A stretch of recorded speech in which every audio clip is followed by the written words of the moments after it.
Good morning, students. The subject is Basics of Management. Our next topic is departmentalization. So what is departmentalization? Departmentalization refers to the process of grouping activities into department, or we can say departmentalization is a process wherein jobs are combined together into functional units called as departments, right, to achieve the goals of organization. Why we divide activities into departmentalizations? Because we have to achieve our objectives as well as our goals. So if we divide or if we group our activities into different departments, then it's very easy for the organization to achieve the desired objective as well as desired action plans, right? So next is objectives of departmentalization. There are three main objectives of departmentalization. First one is to specialize activities, because if the process or activities they are divided into groups, so the activities they are more specialized, right? The second one is to simplify the process and operations of the organization. If we divide the activities into different small groups, then we have a clear knowledge of each group, like what marketing group have to perform, what account group have to perform, what are the roles and responsibility of an HR department, what a production department has to produce, and the department of quality, what they have to check. They have to check the qualities of the process, right? Then the next one is to maintain control, because it's very easy for a department head to maintain a control over its department. If we do not divide the activities into group, then a single person is a whole soul responsible for all the departments. Then he has to answer all the activities of marketing, all the activities of accounts, all the activities of different departments. But if we divide the activities into different groups, then we have to attain these activities into different departments, right? Our next topic is methods of departmentalization. So the first method is departmentalization by function. Means when the creation of department is on the basis of specified function such as production, marketing, purchase, finance, etc. In this method, all the activities related to a function or which are of similar nature are combined in a single unit to give proper directions to the entire group in one go. Likewise, in the diagram we have made, the first authority is board of director, then CEO. Then CEO will give the combined directions to all the departments. Likewise, production department to the purchase department, finance department and marketing department. Then second method is departmentalization by process. Means in departmentalization by process, the activities are grouped as per the production processes.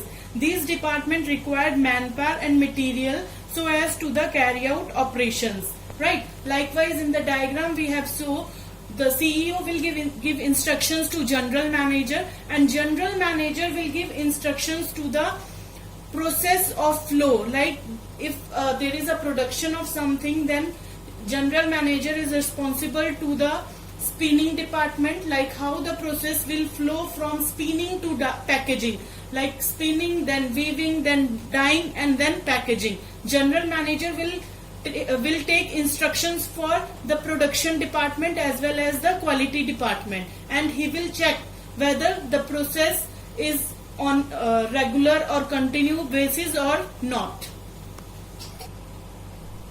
Our next type is departmentalization by product.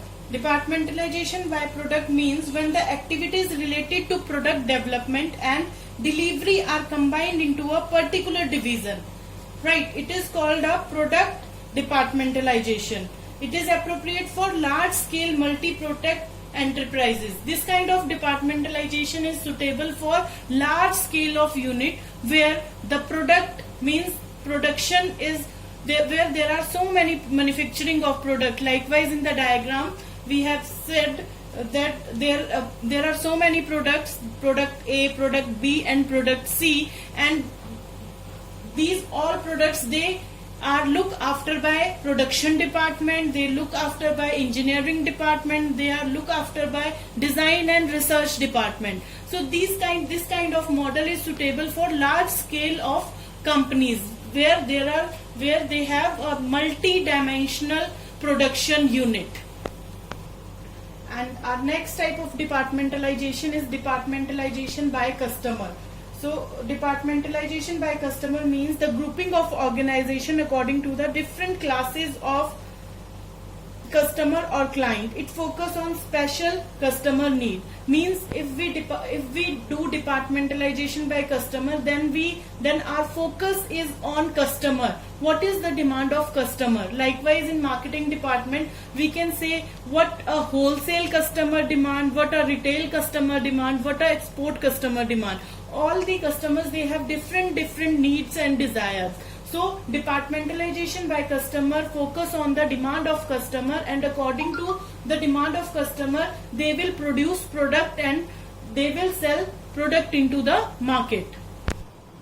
Our fifth type of departmentalization is departmentalization by territory. Departmentalization by territory means when the division is based on the geographical area. It is called a territorial departmentalization. This is suitable for the organization that have widespread operations at different locations.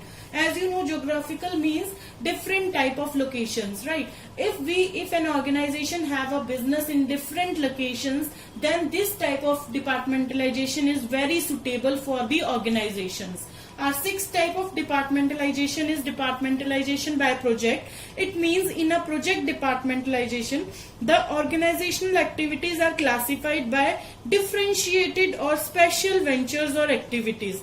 Like the choice of departmentalization is basis in influenced by the factors such as the degree of specialization, coordination, control, cost consideration, adequate attention to key areas, etc. So these are the 6 type of departmentalizations, and